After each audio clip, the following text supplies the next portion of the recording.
Hey guys, welcome in. My name is Andrew Gahan. I am the manager of proactive services here with the Armada team at Risk 360. Today I'm here with Steve Guris. So, what got you interested in this sample? How'd you find it? What made you want to start looking into reverse engineering it and finding out more about it? So I've been involved in the games industry and specifically anti-cheat enforcement for years and years. And I've spoken at the Game Developers Conference a couple times on the topic. I was at the Video Game Bar Association speaking on the topic. And at all of these events, I have unfortunately stated vocally that I thought machine learning cheats and computer vision cheats that were relying on screen reading were a long way off. But I had heard of this developer and this sample specifically through multiple contacts in the industry as, hey, you really might want to take a look at this because we really think this is what they're doing. So the deeper I dug into it, the more it seemed like those claims might have been accurate. And it's a scientific process. You test your claims, sure. You investigate, and the further I drilled into it, the more I realized I was wrong. And we have an actual machine learning computer vision screen reader that is able to run alongside a AAA video game, which is frankly an impressive technical feat. Yeah, for sure. Was there a smoking gun in the process that kind of led you to pulling that string further? Yeah, really, when it comes to the cheat ecosystem, we're looking for interactions with the game process and memory. That's really one of the strongest ways that these cheats get their features across. So the more that we poked at the sample statically, the more we realized that wasn't there. And we weren't seeing these trademark indicators of, a highly functioned cheat that could operate across a broad array of functionalities. Right. We saw a very specific and targeted aimbot, just one thing that was exclusively relying on lightweight Onyx models that have been loaded alongside the cheat. Walk me through your process. How did you start to reverse engineer this cheat, and what was your methodology on that? So first and foremost, I'm a researcher. I am reading, I'm investigating, and the technical work is always something where I've had to kind of get a little bit more support. But given where the security industry is these days with AI usage and the tech industry at large, I thought this was a great opportunity to test out an agentic approach that I had seen performed by other professionals before to, basically use AI agents to drive the entire reversing process. So especially with this sample, which is AI powered, machine learning powered, Yeah. seemed like a great opportunity to fight fire with fire. For sure. So, in kind of creating everything, it was all centered around creating a cursor environment loaded up with Ghidra and a bunch of other tools that could really drive the process with me providing direction, giving it investigation steps, things to look into, validating findings as they were coming out. So it was just a great opportunity to test out a new methodology that we can use going forward for these samples and for traditional malware samples as well. The cheat itself, it doesn't actually touch the game process. Can you talk more about that? Absolutely. So touching the game process, getting access to the privileged memory spaces of a game running in memory is what more often, exclusively drives a lot of the functionality that you would see in traditional cheats being sold. And that's stuff like wall hacks, where you can see enemies through solid objects, player state manipulation, where you have infinite health and ammo, that sort of thing. But all of that requires, manipulating values that are present within the game's memory. Most kernel-level anti-cheat systems like BattleEye, Easy Anti-Cheat are tuned to detect that exact type of interaction. That's really what they specialize in. A cheat like this that doesn't touch the process in memory severely reduces the detection surface that those systems can pick up. And that sort of trade-off, because this cheat only provides the aimbot, doesn't provide any sort of player state manipulation, it doesn't provide any wall hacks, Right. things that would rely on that memory interaction. So they've really invested in a trade-off between stealth and functionality.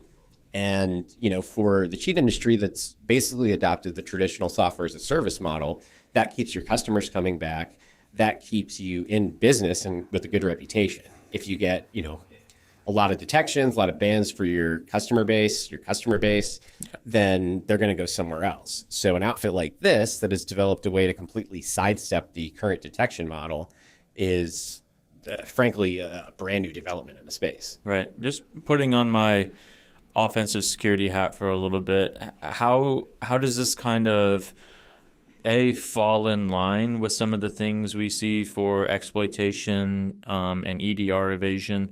And what are some of the differences that maybe kind of take it outside of that realm? We'll start with the differences because I think that's like a key point to drill on, right? This is a very specialized product that is exclusive to what it's targeting, right? It's got 18 different titles that's listed on the cheat site for sale. Right. So this is a very, very specific and new development. Gets around those EDR, the EDR and the AV detections by not even interacting in a way that traditional malware would. In-memory cheats and plenty of other ones out there will do behavior that is very similar to malware. They'll talk to a C2, they'll beacon, they'll scan your computer. I had worked on a case previously where to attempt to, detect any reverse engineering or antivirus processes, the developers had the cheat reading almost every piece of data that was going through the user's computer to the point where they were pulling, browser tabs and information contained within them. And in the logs that we got, we saw that they were reading, COVID test results for active duty military service members. Yeah, so straight info stealer behavior. Exactly, straight info stealer behavior. So this doesn't do that. So, when we were testing it against VirusTotal and some other common defensive solutions, it came back totally clean, Right. Which is fascinating. I've seen cheats in the past that, you read their installation instructions and it reads like how to infect your computer 101, turn off your firewall, turn off Windows Defender, go into your BIOS settings and make some changes, basically just not even setting yourself up for failure. It's more akin to ripping the front door off your house and putting a giant sign up that says, steal from me. Right. So this doesn't do that. It doesn't have to. So it's a much friendlier user experience for the customer, which is concerning because more people will go over there. And it is a much more stable, long-running product, which means the cheat developer is stacking up that cheddar. The cheat itself, the configuration sort of moves off of the primary system along the way. Can you go into more detail about that? Yeah, so the cheat offers like 5 different methods of reading the screen based on what's available on a user's computer and the capabilities of their machine just on a hardware level. Yeah.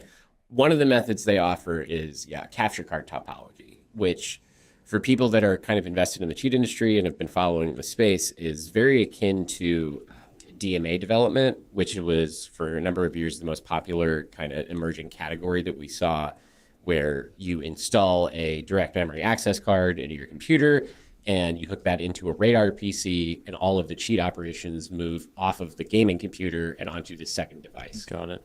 So this isn't exactly the same.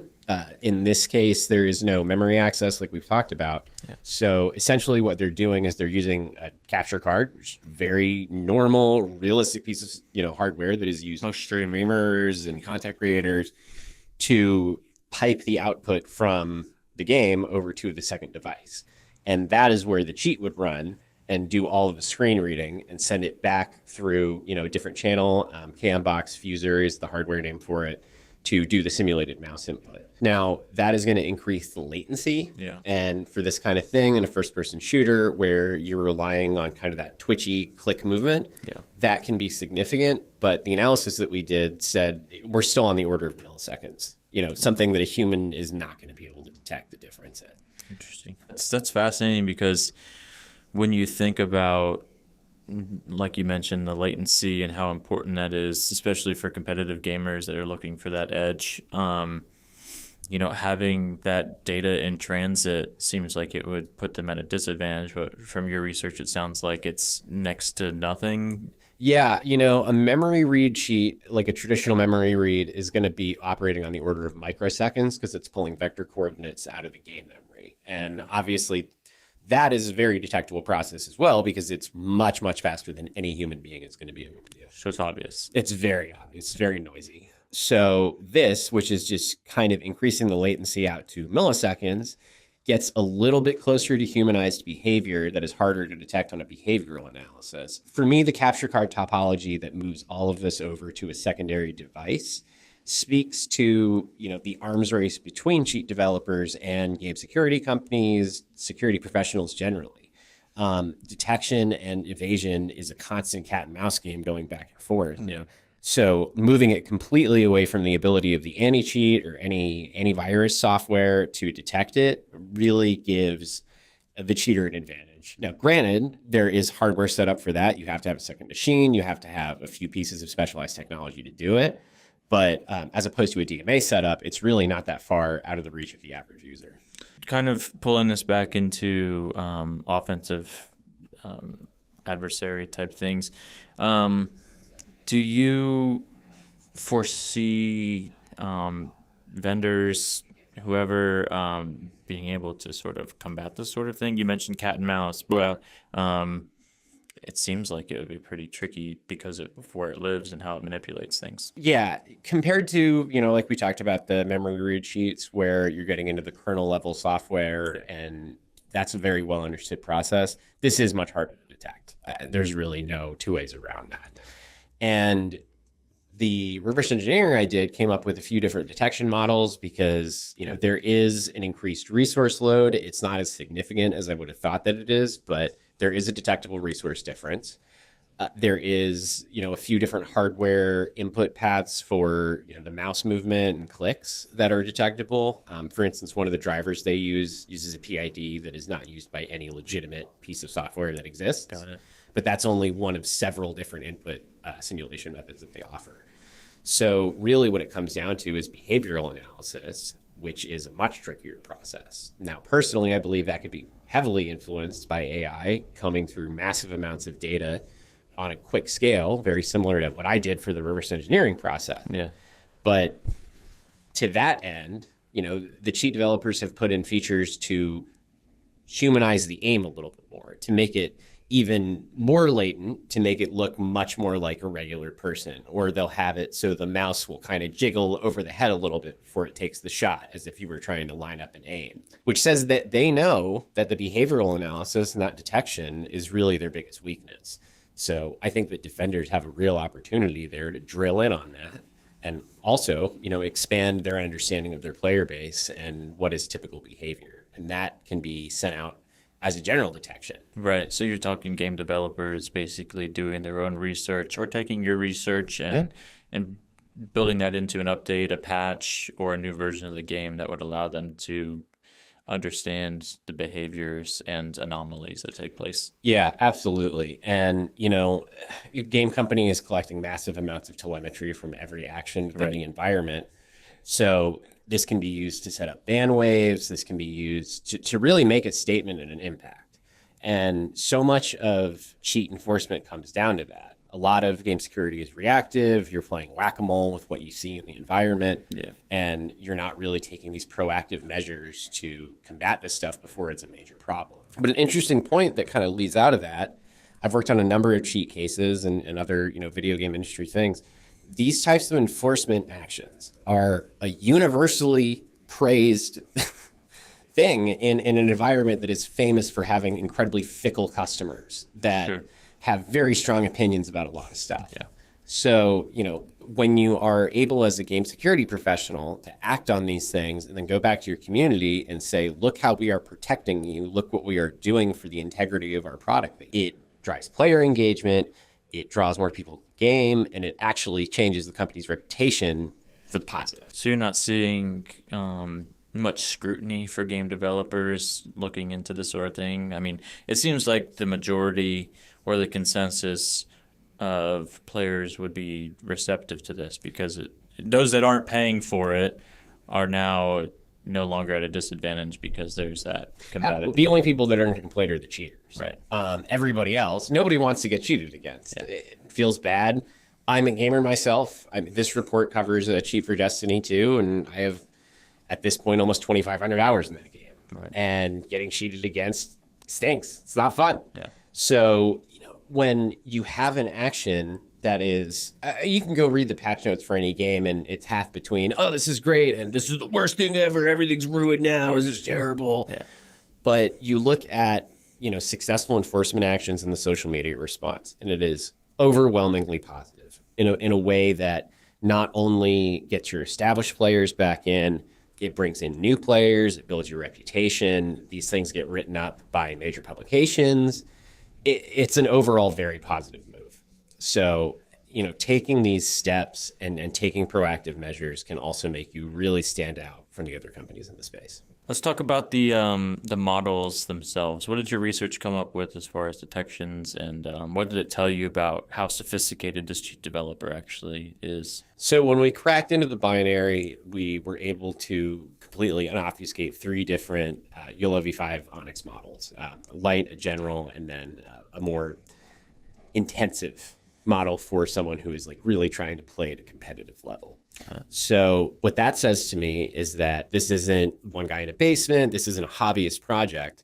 This is an established, almost enterprise level software where you have a long running series of training these models, getting the data in, making sure they work, but then also having the wherewithal to recognize that every consumer's device is going to be a little different. What they are able to maintain and sustain is going to be very dependent.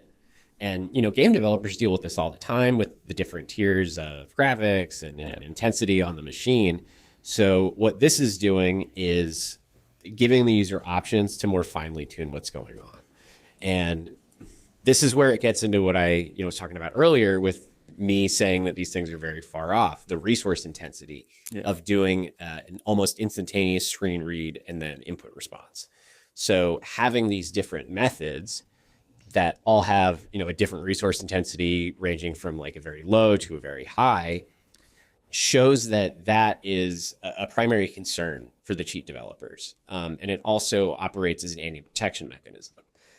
One of the things that I call out in my research is that while the resource load isn't as intensive as I believed it to be, there is still a noticeable difference in operation. Yeah. But when you're operating on the lower tier of model class, it's not as big of a visible concern. It could be somebody playing a video in the background. Sure. Does this sort of operate in a dynamic fashion, or does it give the user a bit of a choice as far as, how they want to operate themselves? How do the models work in the traditional sense? So when you first load up the cheat, before you load up the game, you go through the licensing process, and then you end up, in the menu of features. That's a very common practice for cheat developers. They want to give people the option to tune this in the way they want to use it. Got it. So when you go into those options, you pick all of these and you can change them on the fly. In addition to the models, it'll give you a lot of control over the latency of your aim, kind of that jiggle that we talked about, and different features that they call humanized aiming to go stream proof is the term. Because one of the primary motivations, not for every cheater, obviously, but for a lot, given the rise of the revenues of individual streamers, is to build that following and to build your presence. And if you're not great at the game, that's unlikely. But if you are hitting those headshots and you're, running train all over a match, you're going to get people watching you. But if you get caught cheating, you're going to end up in a compilation video of, 50 streamers who got caught using cheats on camera. Right. So these types of features, the humanized aiming, hiding the menus, things that make it less obvious what is going on, really drive that sort of business model. Do you think that is who this appeals to most, is those looking, whether they're established or trying to get started, for streamers and content creators versus just everyday people who are playing with their friends? I think it's a combination. I definitely think there's the element, for sure, of streamers, content creators that are trying to build their following off of, fraudulent skill. But the games that these cheats are offered for, almost universally have a focus on loot, in-game loot or skill. I've personally been very addicted to Bungie's Marathon lately. And Marathon is a game that is all about finding things in the map and then taking them back out, building up your equipment, your gear. And if you die, you lose everything. So cheats like this enable you to be successful almost every single time. And that will significantly reduce your friction as someone like myself, who is a mid-tier player, in getting to those upper echelons of content. And for most modern games, that end game content is what keeps people invested because you're getting new challenges, you're getting new gear, you're getting new things that aren't available to the larger community. Yeah. So when you're using these cheats, you get to sidestep the entire process of getting there and essentially just cut right to the finish line to get, the highest tier stuff, the best things in the game, even though you don't really deserve them. Yeah, personally, I just feel like that would kind of defeat the purpose of. Doesn't it? Doesn't it defeat the purpose? I mean, you're paying $60 or $100 sometimes to play a game just to skip to the end. You might as well have just saved your money in the first place. So, I don't know. That's just my opinion. It's my opinion too. I completely agree. As someone who is not nearly as invested in games as I used to be, for one reason or another, part of the joy, even going back to like the early Xbox days, earning those achievement points. It was just like that was the sole focus of getting a game. Not even to finish the game, but to earn those achievements. Yeah. It seems like, I don't know, there's different motivations nowadays. Clout is always a strong motivation, whether that's clout on the larger internet as a content creator, clout among your friends group, or even, for some individuals, the clout of random people seeing them in the game with crazy stuff and being like, oh man, that guy must be fantastic. Yeah. I'm an achievement hunter myself, and I appreciate when people look at my achievements and go, oh man, you must have gotten really addicted to this. Yeah, your gamer scores off the charts. Yeah. Oh man. Exactly. Yeah. So it's just the psychology of why people will pay for this on a consistent basis is really a fascinating subtopic in itself. For the cheat developers, it's very simple. It's revenue, and it's consistent revenue if you're good at what you do. Which seems like this is pretty solid. Yeah, for sure. Let's circle back to the operation itself. Like, obviously, this is a very sophisticated, well thought out business plan. During your research, what did that sort of uncover? What did you track down as far as the operation itself goes? So, like a lot of modern cheats, we tracked it back to an international developer operating out of East Asia. And the jurisdictions out there and their interactions with the United States legal system are tenuous a lot of the time. Yeah. So they have certain protections against, incoming action from an American developer, American publisher. And what we saw here was really an organized, frankly, very similar to organized crime.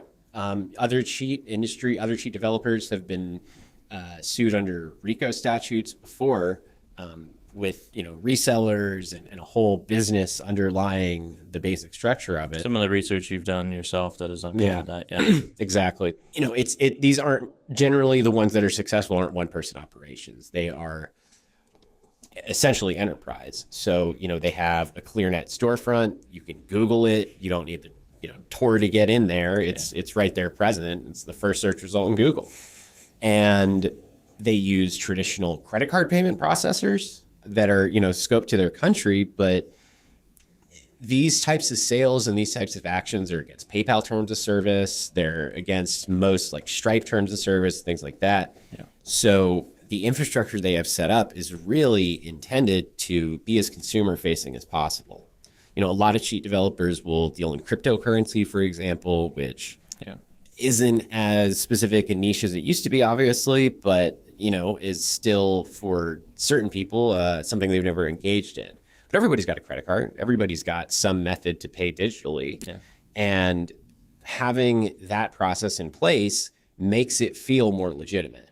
And, I reviewed their site multiple times. They don't even take cryptocurrency, and which is kind of crazy to me for any kind of like internet gray market activity that you don't take payment in Bitcoin. So, that says to me that what we're dealing with is a very mature organization that not only understands the development aspects, but also the sales, the marketing, the customer experience aspects.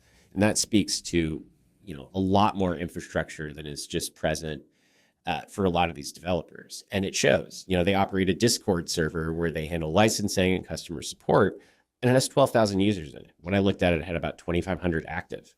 And I'm not saying all of those people have an active subscription at this time, but even extrapolating from those numbers, you're looking at pretty hefty revenues. Yeah. Do you think the reluctance to take cryptocurrency and sort of appeal to a shadier side of the industry is intentional and might turn people off if they saw that sort of thing? I think for people buying cheats, there is kind of that low-level scuzz anticipation of this isn't going to be Amazon. I'm not buying off of a reputable site. Yeah. It's going to be weird.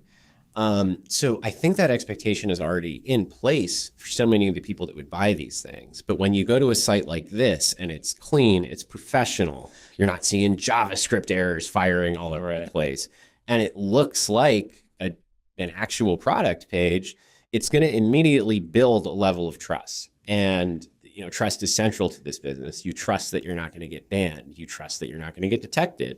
You trust that the cheat developer isn't going to weaponize their software all of a sudden on your computer. Yeah. So that initial assessment of, oh, this is legit, this is a real thing, is going to continue to drive sales. It's going to drive customers back, and it's probably going to lead to referrals to increase your user base. True. Yeah, you create a false sense of security that what you're purchasing isn't illegal or against terms of service. And it certainly is. And, kind of just pivoting off of the illegality of it, like, I'll be the first to say there is no law against this. This is not like a criminal issue, but it does break terms of service. It does break EULAs. It definitely operates in the civil space. But over the last few years, especially from Bungie, we've seen, very successful legal action against these developers through the civil process. And those cases have established precedent for, violations of the DMCA and other, anti-circumvention statutes. So what we're seeing here is, the tools are there to take action against these as a developer, as a publisher. We just haven't seen too many of the cases follow on from that. Why do you think that is? Why do you think there's a reluctance from game developers to sort of take this head on? And I mean, you mentioned it's a multi-billion-dollar business right alongside the game developers themselves. I mean, there are companies out there that have been very straightforward with piracy and that sort of thing. We don't need to drop any names. But it seems like if others followed suit and they joined together on this, they could really make a dent in this industry, but they're just not doing that. It's a question to me, and obviously not a legal professional. I don't work for a game company, so I can't necessarily speak entirely to their motivations. But from what I have seen in my interactions in the industry is, number one, there is a perception that these cases aren't worth the time, which, I think this entire interview has established likely isn't true. Right. There is the perception that the resources would be better spent elsewhere. And a lot of it, too, from my experience, is like we talked about, game security, unfortunately, can be mostly reactive, not really taking proactive action. Right. They don't want to dedicate their own internal teams to doing what I do, to tracking back the developers to where they live, how they operate, what their payment structures are, the things that would really drive a successful lawsuit forward. Yeah. It still doesn't make sense to me because you can go Google and, you're seeing multi-million-dollar awards and damages coming out of these successful lawsuits that have happened. Yeah. And unfortunately, they're basically criminals. They don't necessarily maintain their money quite well. So even if those damages are never fully recovered, it makes a statement. And I don't understand why developers don't want to see their name in lights saying, we won a $12 million case against a cheat developer. Yeah. Catches the eye. It enforces what I call the heads on pikes strategy. You put some heads on pikes outside your moat and the barbarians are going to think twice. So exactly, make an example. It's a really weird place that the industry seems to be in right now, where these enforcement actions are possible, they're successful, you have the tools to do it, but very few people are taking the lead and following suit to act on it. Do you think we could start to see something similar coming from streaming platforms? I mean, I guess it is tied to them in some capacity. If people are cheating to gain an audience, that leads to larger kickback for them, and that's money out of their pocket. Have you seen anything that may hint at such a thing? Unfortunately not. The streaming platforms Twitch has so many different content creators going on that I'm going to be honest, I think it's a little unreasonable for them to sit and monitor every single stream for this sort of stuff. When the reality is that when it happens, somebody gets busted cheating on stream, there's video evidence right there, and they'll just ban them from the platform and move on. And it doesn't hit the same technical threat. But at the same time, I do think there is a partnership opportunity between the streaming platforms and the game developers to take better action against this. Game developers aren't saving video footage. They're not recording a user's screen while they're playing the game. But by design, Twitch is doing exactly that. YouTube Live is doing exactly that. So I do think there is an opportunity to increase the viability of detections by sort of hitting the channels of the internal telemetry from the game company and then the actual footage of what's going on. So you can really kind of make a much more multifaceted approach. I'm not in the industry. I can't say if those partnerships currently exist, but I think that's a very strong path forward. Yeah, I wonder if there's some animosity between streaming platforms and game developers because you have multiple parties profiting off of this game that somebody paid for one time, or maybe, obviously with loot boxes and things like that, there's a little bit of recurring revenue, but you have other people profiting off of your hard work. And well, let's drill in on that because it's not a little bit of recurring revenue. Right. Yeah, I know it's the majority. Microtransactions and sort of the games as a service model going forward is where the industry is. I mean, the cheat that I looked at is for Destiny 2, which fortunately just entered into life, but Destiny 2 is a free-to-play game. You could download it and play it with no cost. But if I had to tell you how much money I've spent on Destiny 2 over the years, I think my wife would be very angry with me. You should have just bought a cheat, man. They could have fetch you right through it. Saved you some time. I was getting done for free for work. So I think we've covered a lot of the technical aspects, some of the implications for game developers, for consumers, that sort of thing. As far as what comes next, what people can sort of do to combat this sort of thing, do you have any recommendations? Do you have anything maybe that you can speak to from experience? Yeah, absolutely. So, right off the bat, we're putting out a lot of public content on this right now. But I am not in the habit of giving cheat developers free advertising through corporate blogs. So we've redacted the name. We've redacted a lot of the specific IOCs. Obviously, we retain that. So if you are a security professional or you're in the legal industry supporting the games component, contact us. We would be happy to go deeper into the details with you. We would be happy to share that full report, which includes possible detection rules, Sigma rules, Yara skeletons, things that could actually be used to help better defend your environment. And we can, find a path forward to work together to remove these things from your game. And, this isn't isolated problems. I think that's really worth highlighting here because, like I said, this developer offers cheats for 18 games across multiple publishers and multiple different styles of game, and like I said, $8.5 billion industry potentially, alongside $180 billion industry. Right.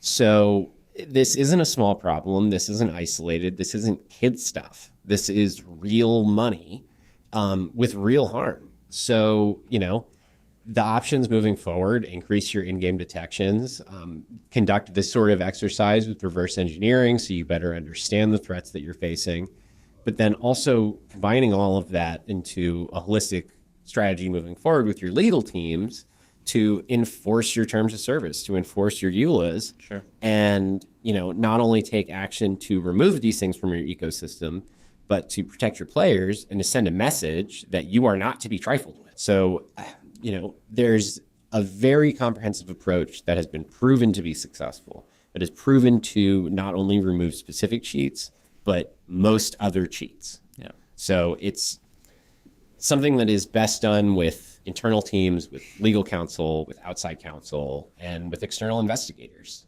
Awesome. Thank you, Steve. You're welcome, AG. Thank you.